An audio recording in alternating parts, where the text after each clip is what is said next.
I was 8 when Mom vanished. One morning I woke up and her side of the bed was cold.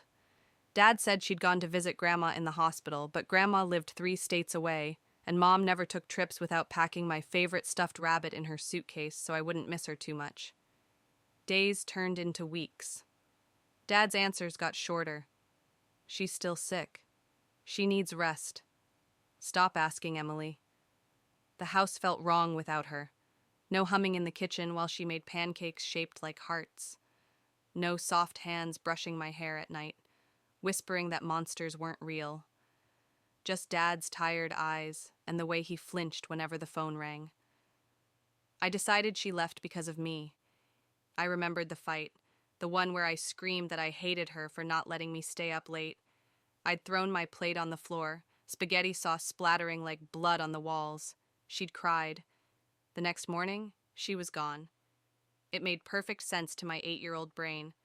I was bad, so she ran away. I carried that guilt like a stone in my chest for years. Birthdays came and went without her. Dad stopped talking about her altogether. Photos of her disappeared from the shelves. When I asked neighbors or teachers, they'd go quiet and change the subject. By the time I was 12, I'd convinced myself she was living some glamorous new life somewhere warm, with a daughter who didn't throw tantrums or break plates. Then, when I was 16, Dad sat me down after dinner. His hands shook as he pushed a folded piece of paper across the table, an address written in his careful handwriting. "She didn't leave you, Em," he said, voice cracking. "She's been at Willow Ridge Sanitarium since that week.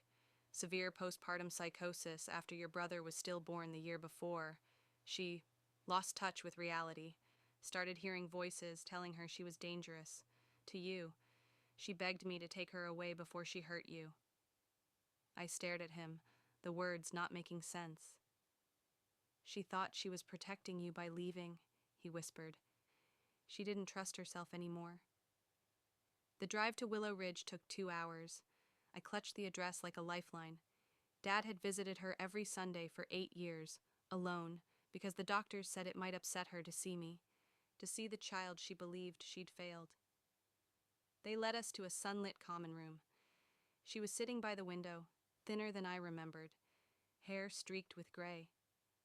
When she looked up and saw me, her face crumpled. "Emily?" she breathed, like she was afraid I'd disappear if she spoke too loudly.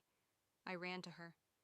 She smelled the same, like lavender soap and the peppermint gum she always chewed. She held me so tightly I could barely breathe, sobbing into my hair. "I'm sorry, baby. I'm so sorry. I thought you'd be safer without me." I pulled back, cupping her wet cheeks. "Mom, you didn't leave me. You were sick. That's different." She shook her head. "I left you anyway." "No," I said fiercely. "You fought monsters I couldn't see so they wouldn't get me. That's not leaving. That's loving me more than anyone ever has." She cried harder then, and so did I. Years of therapy later, Mom lives in a small apartment near us now. Some days are still hard. Voices whisper in quiet moments, but she takes her meds, sees her doctor, and lets me hold her hand when the world feels too loud. I never blamed her again. How could I? She didn't abandon me. She built a wall between us with her own broken mind, thinking it would keep me safe. All this time, I wasn't the child left behind. I was the one she loved enough to lose.